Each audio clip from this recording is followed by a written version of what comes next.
Saudações aos meus confrades e confreiras da Academia Ribeirão Pretano de Educação. Esse mês de agosto estamos comemorando 19 anos de existência.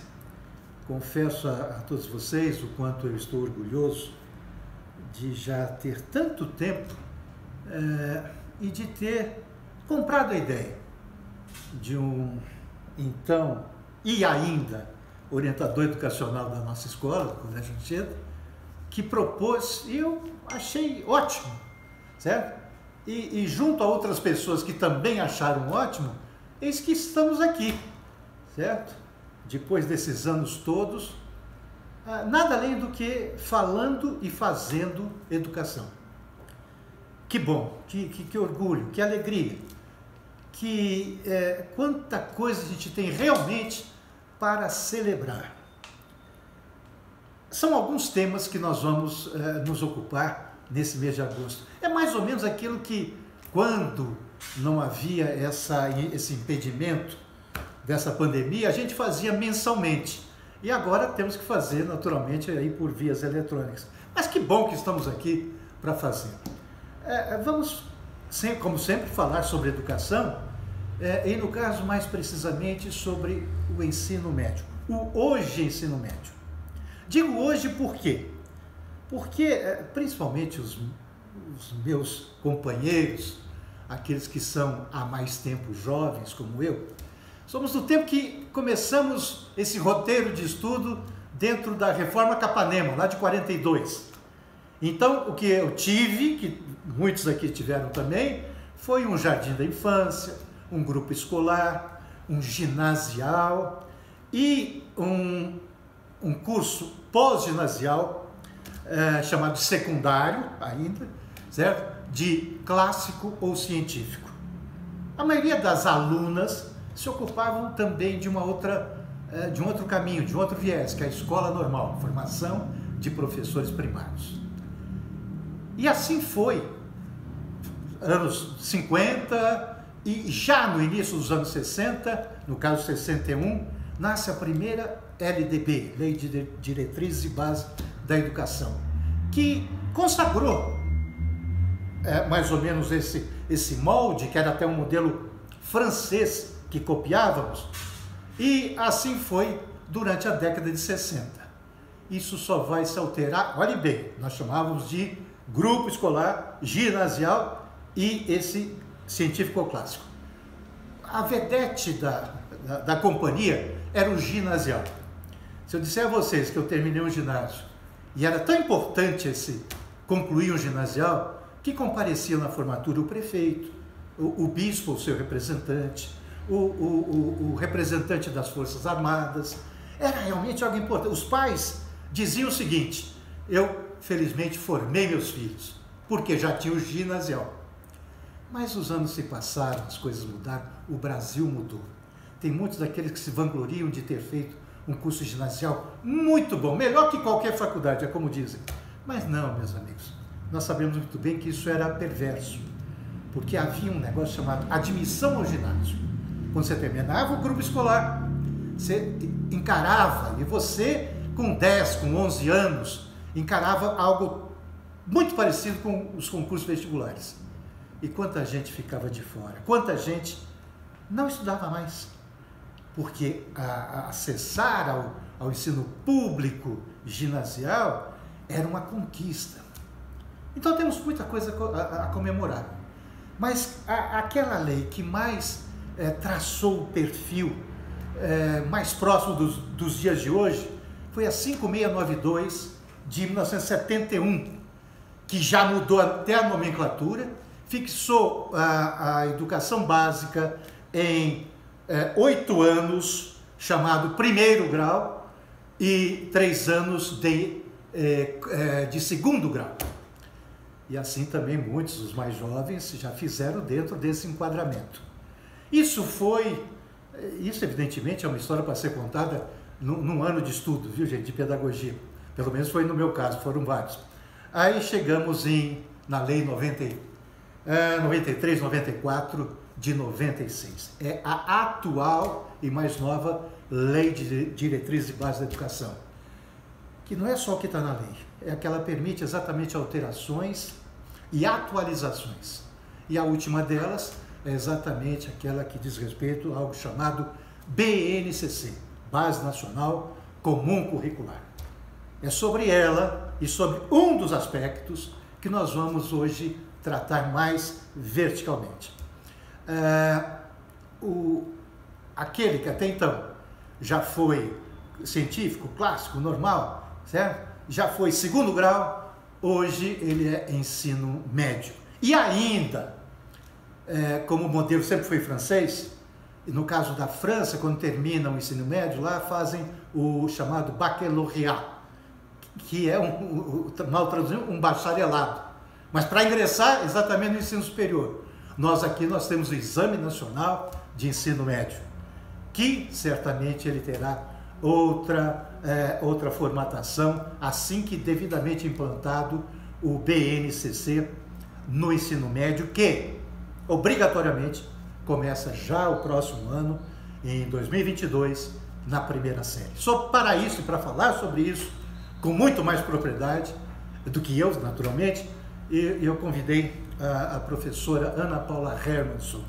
Ana Paula é bióloga formada na Faculdade de Filosofia, Ciências e Letras da USP e passou já por faculdades, professora do ensino superior, inclusive da Barão de Mauá, de biomedicina, professora concursada do Estado, da rede pública, e que há 10 anos ocupa-se em coordenar o ensino médio do Colégio Anchieta.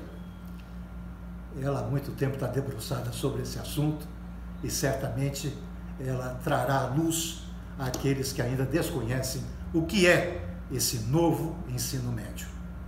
Com a palavra, professora Ana Paula. Senhoras e senhores, é um prazer estar aqui ocupando, né, esse momento importante da Academia Ribeirão Pretana de Educação. Gostaria inicialmente de agradecer ao professor Veloso pelo convite, agradecer, obviamente, pela confiança e agradecer pela oportunidade de poder, embora em um tempo bastante pequeno, trazer aí algumas das reflexões que nós fizemos ao longo desses últimos anos para conseguir compreender em que implicaria essa chamada mudança para o novo ensino médio, né? Então, eu preparei aqui trouxe aqui algumas informações que talvez consiga nos nortear para conseguir trazer luz para o que significa essa mudança na prática para os nossos jovens que hoje irão cursar a partir do ano que vem o nosso ensino médio. Tá bom? Bom, os marcos legais que nos trouxeram até esse momento. Como o professor lembrou, nossa última LDB, que é da década de 90, ela foi alterada a partir da Lei 13.415, que traz a regulamentação, a autorização para que a gente pudesse fazer a reforma do ensino médio, né? E aí, na sequência, nós tivemos, em 2018, a aprovação com a instituição da BNCC para o ensino médio, né? Lembrando que a BNCC, ela não traz um currículo, ela traz, na realidade, um currículo mínimo que precisa ser cumprido, e a estrutura, no caso dessa atual BNCC, a estrutura desse currículo, né? Como é que isso precisa estar organizado nas instituições escolares. Bom, e aí então, na sequência, o que nós tivemos? A alteração das diretrizes curriculares nacionais para poder atender a essa nova BNCC, e no final de 2018, né, 28 de dezembro de 2018, a portaria que traz para a gente os referenciais para os chamados itinerários formativos, que nós vamos falar dele daqui um pouquinho. Né? São um elemento importantíssimo nesse novo ensino médio. Muito bem. Quais são as principais alterações que a gente pode elencar para esse novo ensino médio em relação ao que nós tínhamos até agora? A primeira questão é a carga horária. Então, nós tínhamos uma carga que precisaria ser cumprida, né, de 2.400 horas, né, e essa carga passa para 3.000 horas. Para a gente que é professora, né, professor, é sempre mais legal a gente falar em hora-aula. Então, quando a gente transforma essas 3.000 horas em hora-aula, a gente vai para 3.600 aulas, considerando 50 minutos cada aula, né? Bom, com o aumento dessa jornada, a gente também era preciso que fosse feita uma adequação, porque obviamente isso não cabe em um período, em 5 dias da semana, em um período, né, de aula. Então foi necessário que fosse feita uma adequação e a partir daí libera-se para que parte dessas horas fossem cumpridas em EAD.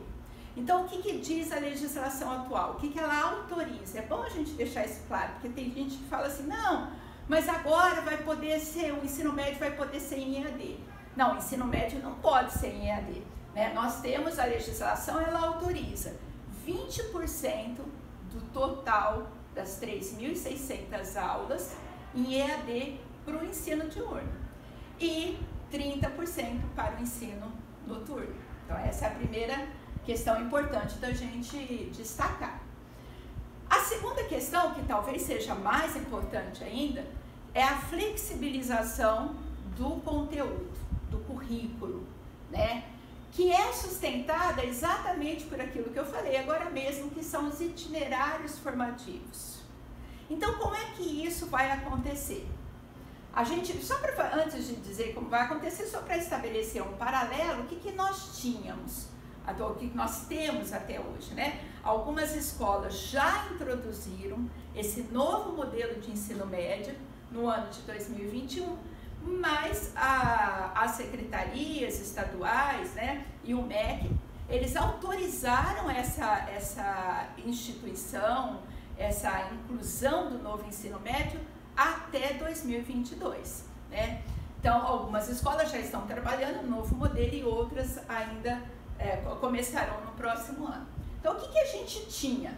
A gente tinha nas 3 séries um conjunto de disciplinas fixas, né? Aquele chamado conteúdo hierarquizado, que nós sempre criticamos muito, muitas vezes sem nenhum tipo de interligação, de abordagem interdisciplinar, amarrado, nos 3 anos do ensino médio. Né? Basicamente as mesmas disciplinas, com a mesma grade curricular, com o mesmo número de aulas, nas 3 séries. É o que nós tínhamos e temos até hoje em algumas escolas.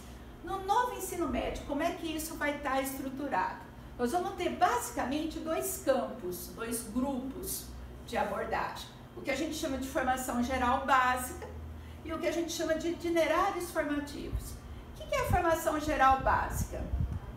Ela, aproveitando só aquele slide, né, também está determinado que ela deve representar daquelas 3.000 horas, 1.600 horas, ou seja, 60% da carga horária. E o que é essa formação geral básica? São basicamente as áreas do conhecimento. Né? Então, aquilo que no ensino médio que funcionava até então, a gente distribuía somente entre as disciplinas, eles foram agrupados em áreas do conhecimento. É interessante porque o Enem, o Exame Nacional do Ensino Médio, ele já fazia esse tipo de abordagem. Então, de uma certa forma, o Enem ele foi precursor do novo ensino médio. Né? Estamos falando agora que até 2024 o Enem vai estar adaptado a esse novo ensino médio. Mas se nós pensarmos por esse ângulo, na realidade ele foi um precursor dessas mudanças que agora estão instituídas no ensino formal, né? Bom, então como é que ficariam essas áreas do conhecimento? Então a gente tem linguagem e suas tecnologias, que incluem língua portuguesa, inglês ou outra língua estrangeira, educação física e artes. Todas as formas de expressão. Ciências da natureza e suas tecnologias, biologia, física e química. Ciências humanas e sociais aplicadas, geografia, história, filosofia e sociologia, matemática e suas tecnologias. Então, na formação geral básica, que corresponde, voltando aqui, a 60% da carga horária, todas essas disciplinas devem ser trabalhadas. Então, nós teríamos aqui, mostrando nesse organograma, né? A gente tem formação geral básica e aqui as várias áreas do conhecimento, tá? Então, a organização curricular ficaria basicamente centrada nessa formação geral básica e nos itinerários formativos. Os itinerários formativos corresponderão, então, a 40% da carga horária, distribuídas a critério das unidades escolares, das secretarias municipais de educação, das secretarias estaduais de educação. Então, há uma flexibilidade para que os sistemas de ensino e as secretarias se adequem da melhor forma possível diante da sua realidade a essa distribuição, respeitando 60% para a formação geral básica, 40% para os itinerários. Só assim, fechando, né? Formação geral básica ela vai ser composta pelo conjunto das competências que estão estabelecidas na BNCC. Ela precisa atender a essas competências e eu acho muito importante a gente destacar isso daí, né? Você vai abordar aquelas áreas do conhecimento, mas atendendo a essas competências e habilidades que estão estabelecidas nas BNCCs e que são comuns a todas as BNCCs, a da educação infantil, ensino fundamental e ensino médio. Eu elenquei aqui, mas vou passar muito rapidamente, porque obviamente só para a gente ter uma ideia, né? Aqui que essa formação básica ela precisa atender, né? Então são 10 competências citadas pela BNCC, então tá aí, né? Valorizar e utilizar os conhecimentos historicamente construídos, e aí a gente vai exercitar a curiosidade intelectual, valorizar e fluir as diversas manifestações artísticas e culturais, comunicação, tecnologias digitais, compreender e utilizar as tecnologias digitais, valorizar a diversidade de saberes e vivências culturais. Olha que importante isso, né? A gente considerando toda a diversidade do nosso Brasil, de norte a sul, de leste a oeste, né? Como é importante que a gente tenha essa clareza que não dá para a gente fazer uma abordagem única das vivências, das experiências, das culturas existentes, né? Vou passar aqui porque obviamente não dá para a gente ficar se detendo em todas elas, mas eu destaquei aqui algumas que eu acho muito interessante e eu vou dizer daqui a pouco por quê. Porque ela vai sustentar um elemento importantíssimo para a construção dos itinerários formativos. Olha só essa competência. Conhecer-se e apreciar-se e cuidar de sua saúde física e emocional, compreendendo-se na diversidade humana e reconhecendo suas emoções e as dos outros com autocrítica e capacidade para lidar com elas.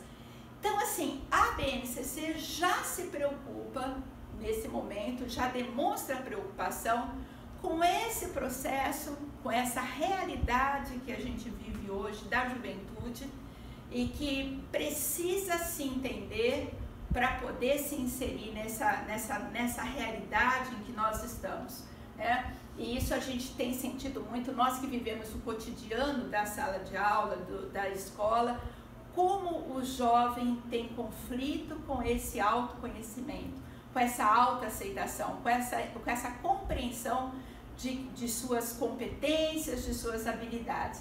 Então, eu acho essa competência fundamental.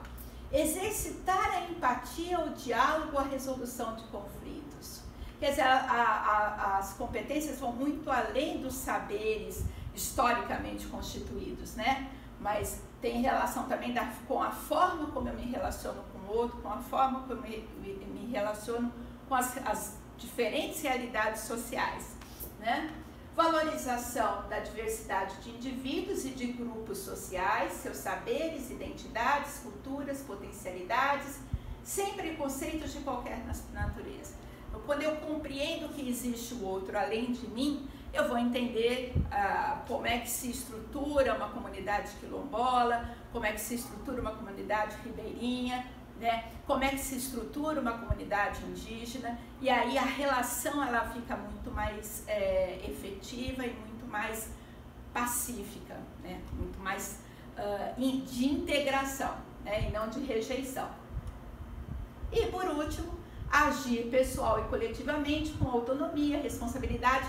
Então, veja, flexibilidade, resiliência, que várias das competências voltam para o eu, para o indivíduo, para o jovem. E isso é muito interessante, isso vem se concretizar no projeto, né, desse novo ensino médio. Como? A partir dos itinerários formativos. Então, o que vai acontecer nos itinerários formativos? Você vai ter uma estruturação de atividades e de encontros baseados em 4 eixos que a gente chama de eixos estruturantes, que são a investigação científica, os processos criativos, a mediação e intervenção sociocultural e o empreendedorismo. Isso aqui é fundamental a gente entender o que são os eixos estruturantes, para a gente entender como é que a gente vai organizar os itinerários formativos dentro da escola, né? Então vamos lá. Olhando aqui um pouco esse esquema, o que a gente espera quando a gente for construir os nossos itinerários formativos? A gente espera que esses eixos estruturantes aqui, então, investigação científica, mediação e intervenção sociocultural, processos criativos e empreendedorismo, eles estejam presentes. O que diz a BNCC? O ideal é que estejam os 4 presentes em cada itinerário formativo. Mas, o que ela estabelece? Que pelo menos um deles deve estar presente. Às vezes, nem sempre, nem todo semestre a gente vai conseguir integrar os 4. Mas que pelo menos um deles esteja presente no nosso itinerário formativo, né? Como é que a gente poderia fazer isso de maneira prática, falando assim? Investigação científica, eu tenho um problema, eu detectei um problema na comunidade, eu vou fazer uma busca baseada nos conhecimentos que eu tenho, os conhecimentos históricos, geográficos, biológicos, tem um rio que está em desequilíbrio, um córrego poluído, eu vou investigar as causas e as consequências daquele problema para a comunidade em que eu vivo. A BNCC lembra sempre muito da importância da gente trazer o estudo e o conhecimento para a nossa situação local, regional, né? Lógico que a gente precisa ter essa compreensão toda do planeta, né? A gente não pode ficar restrito a isso, mas o inverso também não pode ocorrer. Nós não podemos estudar o todo sem nos dedicarmos a entender um pouco o que nós estamos vivendo aqui ao redor de nós. Bom, detectado o problema e investigado, a gente vai fazer uma proposta de intervenção, que é o que a gente chama de processos criativos, tá? Elaborar essa proposta, vamos fazer uma coleta, ou vamos conversar com a indústria que está jogando os dejetos ali naquele córrego.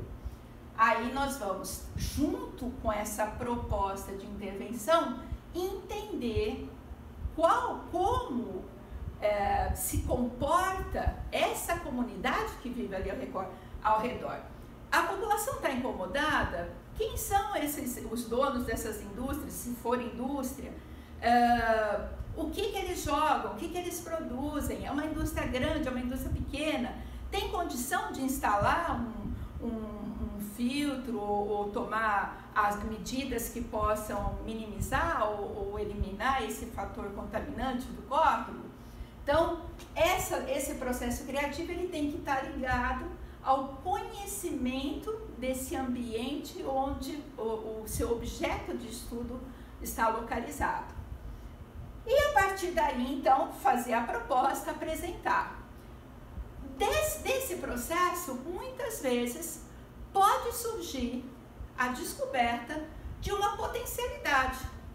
Ah, olha só, eu fui capaz de fazer um vídeo e denunciar ou de negociar junto ao poder público uma solução, intermediar uma solução para o problema daquela comunidade que vive ao redor do córrego.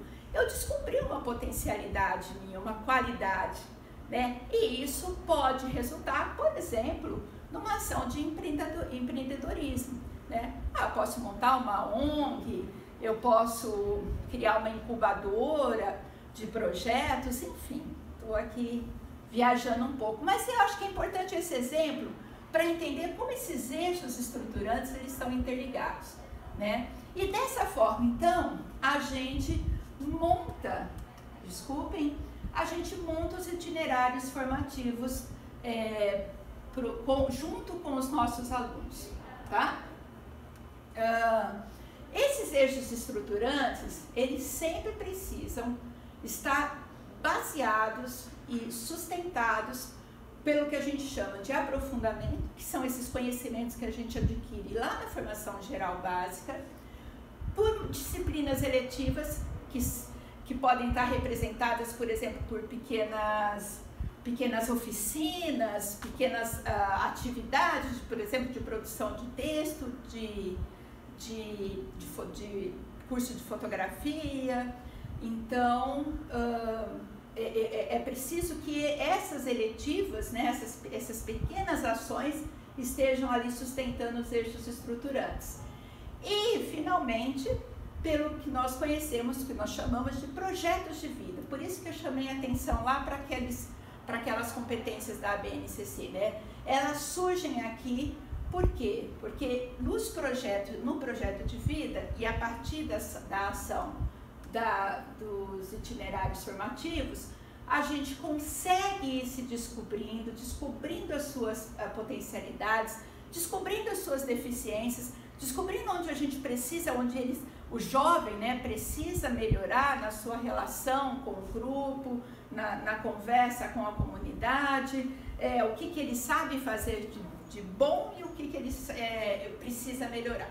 E o que ele gosta de fazer e o que ele não gosta de fazer. Então, ela te abre essas possibilidades, dessas descobertas para esse autoconhecimento. Muito bem. Como é que a gente pode flexibilizar o currículo dentro dos itinerários formativos? Montando laboratórios de observação e experimentação, montando oficinas, que são esses espaços de construção coletiva, que você vai aprender técnicas, tecnologias, que possibilitam a articulação entre teoria e prática, montando clubes de afinidades, né? Montando espaços de observatório em que eu possa desenvolver discussões, fazer estudos, fazer pesquisas a partir de problemáticas que são identificadas, por exemplo, naquele espaço físico ali da escola, naquele ambiente escolar, como, por exemplo, políticas públicas sobre juventude, imprensa, democracia. E incubadoras, né, que são locais, que são situações em que a gente desenvolve projetos, produtos, técnicas ou tecnologia para resolver um determinado problema, tá? Há ainda núcleos de estudos, que você vai promover debates, organizar debates, seminários, palestras, encontros sobre diferentes temas, né? Sempre a juventude presente, sexualidade, diversidade, mulher. Núcleos de criação artística, teatro, dança, fotografia, estudo literário e assim por diante. Bom, então nesses espaços você permite que o aluno, que o jovem expresse o seu interesse, expresse os seus desejos de conhecimento e de ação. É aí que caracteriza a flexibilidade do currículo do novo ensino médio. Bom, eu peguei aqui rapidamente para encerrar 2 exemplos de implantação da proposta do novo ensino médio, só para a coisa ficar clara. Bom, mas tudo bem, como é que eu organizo isso agora, fisicamente, na prática, dentro da minha escola? Então eu peguei a proposta da rede estadual. O que eles fizeram? Pegaram uma carga horária, né? Pegaram a carga horária de 3.000 horas e distribuíram ao longo dos 3 anos. Da seguinte forma: na primeira série, 900 horas de formação geral básica, 150 horas para os itinerários. Segunda série, 600 horas de formação geral básica, 450 horas de itinerários. Então, vocês percebem que foi diminuindo. E, finalmente, 300 horas de formação geral básica na terceira série, 750 horas de itinerários formativos. Peguei aqui um outro exemplo de um sistema de ensino que fez a seguinte distribuição. Formação geral básica, agora eles estão falando em termos de aula, né? Nós temos 6 aulas por semana, 5 dias a semana, 30 aulas. Mas se eu considerar que são 22 ou 28 aulas, porque eles tiram 2 aulas para aplicação de avaliações, então eu tenho 6 dessas aulas, dessas 28, em EAD, né? Que, no caso, eles elencaram aqui sociologia, filosofia, história da arte, inglês, biologia e português. Uma aula de cada, tá bom? Então, notem que aqui biologia ainda continua com algumas aulas presenciais, português, idem, inglês eu acho que não. Ótimo, sobram então 6 aulas para que eles insiram os itinerários formativos. Nesse caso, o sistema de ensino adotou 2 itinerários formativos. Um do domínio das ciências da natureza, outro no domínio das ciências humanas. Nesses itinerários, em ambos, olha que interessante, aparece o projeto de vida, o autoconhecimento, o aluno buscando as suas características, né, como avançar, como melhorar, como se valorizar, linguagem, educação financeira, tecnologia e mídias digitais. Então, aqui você tem um programa comum aos 2 itinerários, e aí, finalmente, aqui você entra com o programa específico para esse domínio, para essa área do conhecimento, tá? Investigação no tempo, mundo contemporâneo, ciências humanas e saúde, transformações químicas e física do cosmos em ciências da natureza.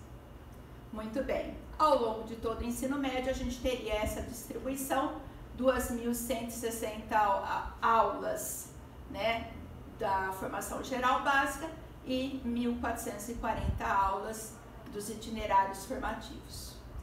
Bom, eu acho que deu para ter uma ideia, né, de como que a gente poderia estruturar. Eu só queria deixar aqui uma reflexão.